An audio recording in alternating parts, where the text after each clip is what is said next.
তো হ্যালো বন্ধুরা, আজকে আমি চলে আসলাম সকাল সকাল বাড়িতে এসে দেখি আম গাছের দিক তাকিয়ে কিছু আম পেকেছে। তো আমি আম গাছে দিক তাকিয়ে দেখলাম কিছু আম পেকেছে। দেখে মাকে জিজ্ঞাসা করলাম, মা আম কটা পারবো? মা বললে হ্যাঁ পারো। তো আমি আস্তে আস্তে এবারে আম গাছে উঠতে যাব।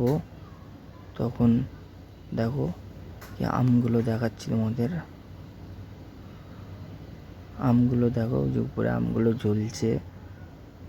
তো এবারে আমি চলে যাব আম গাছে উঠতে। এই যে আমি আম গাছে উঠছি। আম গাছে উঠতে আমার গাছে উঠছি, তো ধরছি, উঠে পাটা স্লিপ করছিল অবশ্য। তো যখনই আমি উপরের ডালটায় আমি হাত দিলাম, তখনই আমার হাতের তলে একটা টিকটিকি পড়লো।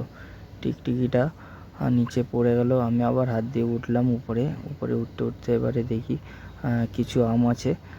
তো আম কটা আমি দেখাবো তোমাদের। দেখো, প্রথম ডালটাতেই একটা পাকা আমটা আমি দেখে খুব এক্সাইটেড ছিলাম, মানে খুব ভালো লাগছে নিজেদের গাছের আম পাড়তে। অনেক দিন পরে গাছে উঠলাম। তো গাছে উঠে আমটা পাড়ছি আমি।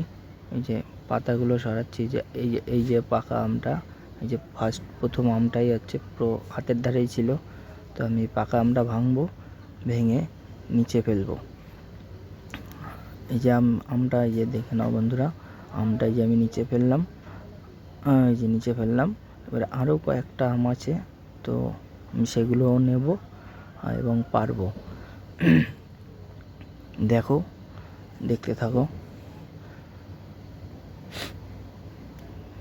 তো আমি উঠে গেছি একদম মাথায় গাছের। আমগুলো আমি চেক করছি, ওই আর একটা ফেলছি আম, যেটা হাতের সামনে পাকা পাচ্ছি সেটাই পেরে নিচ্ছি। আমি আবার দেখো কোথায় যাব চলে, আম গাছে একদম মাথায় আমি রয়েছি। তাই আর একটা পেয়েছি হাতে, ওই যে ফেলবো, ওই যে ফেললাম।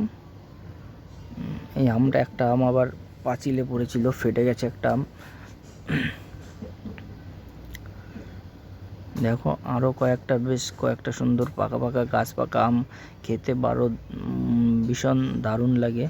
তো সেইটাই সকালবেলা এসেই আমি দেখলাম, দেখি পাকা আমগুলো ঝুলছে, দেখে আমার খুব ভালো লাগছিল। তো আমি সকাল সকাল গাছে উঠতে পড়েছি।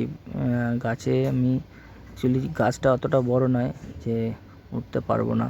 তো আমি কষ্ট করে উঠে পড়লাম। তো উঠে দেখি একদম হাতের ধারে। এবারে আমার আম পাড়া হয়ে গেছে। এবার আমি নিচে নামতে পাটা স্লিপ হয়ে গেছিলো প্রথমে। তো আস্তে আস্তে করে আমি নেমে যাচ্ছি।